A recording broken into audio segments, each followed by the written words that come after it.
അതേ, ഇത്രയും നല്ല പടമൊക്കെ വരയ്ക്കുമ്പോ എന്റെ പൊന്നോളൊരു കാര്യം ചെയ്യണം. ഈ പടം വരച്ച് കഴിഞ്ഞിട്ട് ഈ അടിയിലെ ഈ സൈഡിലായിട്ട് മോളുടെ പേര് എഴുതണം. അതായത് മോളൊരു ഒപ്പിട്ട് വെച്ചതുപോലെ. അതെന്തിനാ? അയ്യോ, എന്തിനാന്ന് മക്കളെ, ഒരു പടം വരച്ചാലും ഒരു പാട്ട് എഴുതിയാലും ഒക്കെ ഇത് ആരാ ചെയ്തതെന്നറിയണ്ടേ? നമ്മുടേതാണ് ഇതെന്നുള്ളത് അറിയണ്ടായോ? അല്ലേ? മോളുടെ പ്രയത്നമല്ലേ അത്. അതുകൊണ്ട് ഇത് മോളുടെ പടമാണ്, അല്ലെ മോള് വരച്ച പടമാണെന്ന് അറിയാൻ മോൾ അപ്പൊ തന്നെ പേര് അടിയിൽ എഴുതി കേട്ടോ, ഒരു ഒപ്പ് പോലെ ഇട്ട് വെക്കണം. അതെന്താ അച്ഛമ്മ പറയാൻ കാര്യം എന്നറിയോ? പണ്ട് അച്ഛമ്മ സ്കൂളിൽ പഠിക്കുമ്പോ ഒരു കഥയുണ്ട്, പറയട്ടെ? അച്ഛമ്മ സ്കൂളിൽ പഠിക്കുന്ന കാലത്ത് ഒരു നല്ല ഡ്രോയിങ് മാസ്റ്റർ ഉണ്ടായിരുന്നു. കാലത്തെ ക്ലാസ്സിലോട്ട് കയറി വരുമ്പോഴേ പറയും, എല്ലാരും ഒരു വെള്ള പേപ്പർ എടുക്കോ എന്ന് പറയും. എടുത്തിട്ട് നിങ്ങൾക്ക് ഇഷ്ടമുള്ള ഒരു പടമൊക്കെ വരയ്ക്കേ എന്ന് പറയും. എല്ലാവർക്കും ഉത്സാഹം.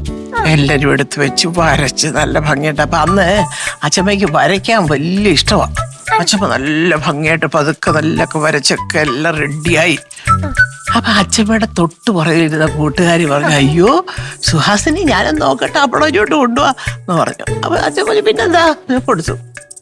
കൊടുത്തപ്പോ ഈ കൂട്ടുകാരി പറഞ്ഞു, ഞാനിതൊന്ന് കൊണ്ടുപോയിട്ട് നാളെ കൊണ്ടു തന്നാ മതിയോ? അച്ഛമ്മോനെ പിന്നെ കൊണ്ടുപോയിക്കോ, നീ കൊണ്ടുപോയിക്കോ, നാളെ കൊണ്ട് നീ സാറിന്റെ അടുത്ത് കൊടുത്താ മതി എന്ന് പറഞ്ഞു. എന്റെ പൊന്നു മക്കളെ, കേക്ക് അവളത് വീട്ടിൽ കൊണ്ടുപോയി തിരിച്ചൊക്കെ കൊണ്ടുവന്നു. പക്ഷെ തിരിച്ചു കൊണ്ടുവന്നത് എങ്ങനെയാണെന്നറിയാവോ? അയ്യോ, നേരെ കൊണ്ടുപോയി സാറിന്റെ കയ്യിലും കൊടുത്തു പടം. എന്നിട്ട് അവള് സാറിനോട് പറഞ്ഞു, സാറേ ഇത് ഞാൻ വരച്ച പടമാ കേട്ടോ. അച്ഛമ്മയുടെ പേരേ പറഞ്ഞില്ല. അച്ഛമ്മയ്ക്ക് വലിയ സങ്കടമായി പോയി. പിന്നെ സങ്കടം വരാതിരിക്കുവോ? അച്ഛമ്മ കഷ്ടപ്പെട്ട് വരച്ച ഒരു പടം. അപ്പൊ അച്ഛമ്മ എന്താ പറയാത്തത് അച്ഛമ്മ വരച്ചതാന്ന്? അതാ മോളെ ഞാനിപ്പോ പറഞ്ഞത്. അച്ഛമ്മ എന്ന് പറഞ്ഞു, സാറേ ഇത് എന്റെ പടവാന്നൊക്കെ പറഞ്ഞെങ്കിലും സാറ് പറഞ്ഞേ, ഈ പടത്തിന്റെ അടിയില് ആ കൊച്ചിന്റെ പേരാണല്ലോ എഴുതിയിരിക്കുന്നത്. ഇപ്പോൾ എന്ത് ചെയ്തെന്നറിയാവോ? ആ പടത്തിന്റെ അടിയില് അവളുടെ പേര് എഴുതിയതുപോലെ ഒപ്പങ്ങിട്ടൊക്കെ വെച്ചു. ഈ പടം വരച്ചത് ആ കുട്ടിയല്ലേ, അതുകൊണ്ടല്ലേ ആ കുട്ടിയുടെ പേരല്ലേ അതിന്റെ അടിയിൽ എഴുതിയിരിക്കുന്നത്. പിന്നെ എങ്ങനെ അത് നിങ്ങളുടെ പടമാകും എന്ന് ചോദിച്ചു. അച്ഛമ്മ ഒന്നും മിണ്ടിയിൽ ഒരുപാട് അങ്ങ് വേഷം വെച്ചു. അങ്ങനെ കൊണ്ടുപോയി അവളുടെ പടവാദം പറഞ്ഞു കൊടുത്തു സാറിന്റെ കയ്യില്. അച്ഛമ്മ വെറുതെ വരച്ചു, കഷ്ടപ്പെട്ടത് വെച്ചു.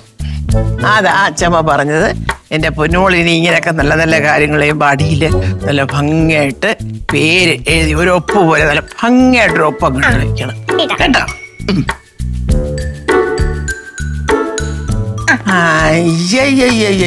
ഇതാണോ ഒപ്പ്? ഒരുമാതിരി കല കൊല കല കൊല കൊല എന്നില്ല കോഴി ചോറ് കിണ്ടിയത് പോലെ ഉണ്ടല്ലോ. കൊള്ളൂലേ? ഇങ്ങനെ വേണം, നല്ല നല്ല സ്റ്റൈലിന് ഒപ്പിടണം മക്കളെ. ഇതിപ്പോ നിന്റെ അച്ഛന്റെ ഒപ്പ് പോലെ ആയിപ്പോയി. അച്ഛന്റെ ഒപ്പ് സൂപ്പറാ. അതെ അതെ, സൂപ്പറാ, അമ്പും മില്ലും പോലെ. എന്നിട്ട് പോരാഞ്ഞിട്ട് നടുക്കൊണ്ടൊരു വെട്ടും. അത് അച്ഛമ്മയ്ക്ക് അറിഞ്ഞൂടാത്തതുകൊണ്ടാ. ഈ സിഗ്നേച്ചർ എന്ന് പറയുന്നത് ഒരു ആർട്ടാണ്. ഓഹോ. ഇപ്പം ഞാൻ അച്ഛന്റെ ഫോണില് കുറച്ചു ദിവസം മുന്നേ ഒരു വീഡിയോ കണ്ടു. നമ്മള് ഒരാളുടെ പേരില് എത്ര ഒപ്പ് വേണോ ഇടാം. എന്റെ മക്കളെ, നീ എന്തുവാ ഈ പറയുന്നത്? ഒരാളുടെ പേരിൽ എങ്ങനെ എത്ര ഒപ്പ് വേണമെങ്കിലും ഇടുന്നത്? അച്ഛമ്മ അതാണ് എക്സാമ്പിൾ. ഇപ്പൊ അച്ഛമ്മയുടെ പേര് സുഹാസിനി ചന്ദ്രഹാസൻ എന്നല്ലേ? അതെ. അതിൽ നമുക്ക് എങ്ങനെ വേണം ഒപ്പിടാം. ഇപ്പൊ ഞാൻ കാണിച്ചുതരാം. ഈ പേജിൽ കാണിച്ചുതരാം. സുഹാസിനി ചന്ദ്രഹാസൻ. ഞാൻ സുഹാസിനി ചന്ദ്രഹാസൻ തന്നെ കാണിച്ചുതരാം. കണ്ടോ? ഇങ്ങനെ ഇടാം. ഇപ്പൊ വേണമെങ്കിൽ അച്ഛൻ വന്നിട്ട് നോക്കിയേ. പേര് തെക്കോട്ടും വടക്കോട്ടും ഒക്കെ വളച്ചു. മനസ്സിലായി. അച്ഛൻ വന്നിട്ട് നോക്കിയേ. കുറച്ചുകൂടെ സ്റ്റൈലിടട്ടെ അച്ഛമ്മ.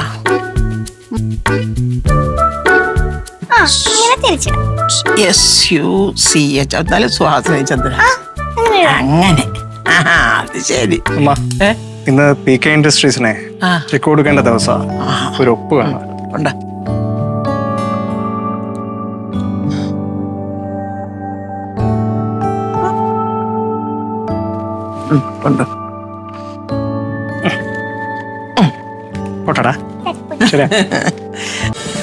ഫ്ലവേഴ്സ് ഒരുക്കുന്ന കാഴ്ച വസന്തം യൂട്യൂബിൽ പ്രേക്ഷകർക്ക് ലൈവായി കാണാം. ഫ്ലവേഴ്സ് കോമഡിയിൽ ജോയിൻ ചെയ്യൂ, ആസ്വദിക്കൂ.